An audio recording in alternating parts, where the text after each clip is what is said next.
నేను 3 సంవత్సరాలుగా రసాయన పురుగుమందులను ఉపయోగించి అరటిని సాగు చేస్తున్నాను.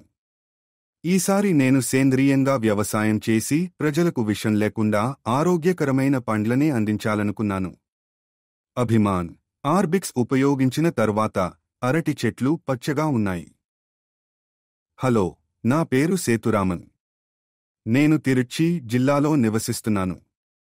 నేను 4 సంవత్సరాలుగా వ్యవసాయం చేస్తున్నాను. నేను 3 సంవత్సరాలుగా రసాయన పురుగుమందులను ఉపయోగించి వ్యవసాయం చేస్తున్నాను. ఈసారి నేను సేంద్రియంగా వ్యవసాయం చేసి ప్రజలకు విషం లేకుండా ఆరోగ్యకరమైన పండ్లను అందించాలనుకున్నాను. ఈ సేంద్రియ ఎరువును నేనులో చూసిన తర్వాత దీన్ని ఆర్డర్ చేశాను. ఈ అభిమాన్ మరియు ఆర్బిక్స్ ఉపయోగించిన తర్వాత ఫలితం చాలా బాగా వచ్చింది. అన్ని ఫైబర్స్ చాలా ఆకుపచ్చగా వచ్చాయి. అందరూ సేంద్రియ పద్ధతులకు మారాలి. అందరూ ఆరోగ్యకరమైన ఆహారం తినాలని నా కోరిక.